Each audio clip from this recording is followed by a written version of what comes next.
In the heart of an ancient forest, hidden beyond winding footpaths and towering iroko trees, stood a village unlike any other. Travelers spoke of it only in whispers. They called it Ajanaku, a place where time had stopped. According to legend, no one in Ajanaku grew old.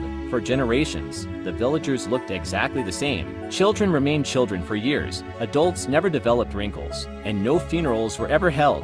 Most people dismissed the stories as myths, but one young traveler named Tun refused to believe in legends without seeing the truth for himself. Armed with only a backpack, a journal, and endless curiosity, he set out to find the mysterious village. After days of walking through dense forests, he finally arrived. The people welcomed him warmly. Their smiles were genuine. Their homes were beautiful, yet something felt strangely wrong. No elderly people, no graves, no signs that anyone had ever died. As the village chief shook his hand, Tun noticed something impossible. The chief's portrait hanging inside his hut looked exactly like him. The painting was dated over 100 years ago. The villagers insisted their long lives were a blessing from the ancestors. Every morning, they gathered beneath a giant sacred tree to offer songs of gratitude. Tun carefully observed their daily routines. Children attended the same lessons year after year. Young couples celebrated anniversaries but never seemed to age. Farmers harvested crops with the same strength they had decades before. When Tun asked one cheerful woman how old she was, she smiled. "I stopped counting long ago." Another laughed. Age has no meaning here. Yet every answer felt rehearsed. That night, Tun noticed every house locked its doors before midnight. Then he heard it, a distant cry, not human. Not animal. It echoed from deep inside the forest. The next morning, Tun questioned the village chief. The old man, who looked no older than 40, became unusually serious. "You must never enter the western forest after sunset." Why? Because some secrets protect those who keep them. That warning only strengthened Tun's curiosity. As darkness fell, he quietly slipped into the forest carrying a lantern. The cries grew louder. Eventually he discovered an ancient stone temple almost swallowed by giant roots and vines. Inside burned hundreds of candles. In the center stood a massive stone hourglass, but instead of sand, it contained glowing blue light. Before Tun could step closer, a voice thundered behind him. "You should not have come." Standing in the shadows was an old woman unlike anyone else in the village. Her hair was completely white. Her face was lined with countless wrinkles. She looked hundreds of years old. She introduced herself as Nkem.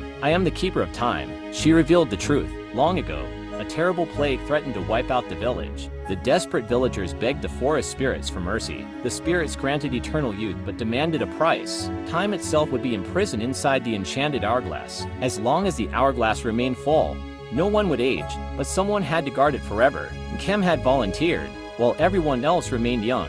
She alone carried the burden of all the years the village had escaped. "I have grown old for every soul in this village," she whispered. Tun was horrified. "Why not destroy the hourglass?" Nkem looked at him sadly. "If it breaks, every stolen year returns in an instant." The villagers had lived far beyond normal human lifespans. Some were over 200 years old. Others were nearly 300. Destroying the enchantment would mean many would collapse into dust within seconds. Meanwhile, new generations could never truly grow up. Children remained trapped between childhood and adulthood. Families were frozen in an endless cycle. The blessing had become a prison. Tun realized eternal youth was not eternal happiness. The truth could no longer remain hidden. Tun gathered the villagers and told them everything. Shock spread through the crowd. Some refused to believe him. Others demanded freedom. The chief finally confessed he had known the truth for decades but had feared losing everyone he loved.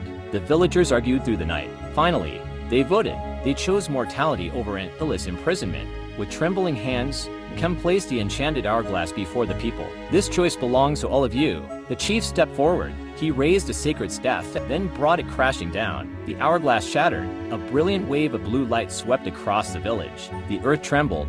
The wind howled. Then silence. At first, nothing happened. Moments later, wrinkles began to appear. Hair turned gray. Children finally started to grow. Those who had lived centuries peacefully closed their eyes and returned to the earth, smiling as if finally released from a long burden. Nkem stood beneath the sacred tree. For the first time in centuries, she smiled. "You have given us back our tomorrow." As dawn broke over Ajanaku, the village was no longer frozen in time. People laughed. Children dreamed of growing up. Parents cherished each passing year. And Tun continued his journey, carrying with him a story that few would ever believe. They called it the village where nobody grew old. But those who heard the tale understood its true lesson. A life that never changes may last forever, but it can never truly be lived.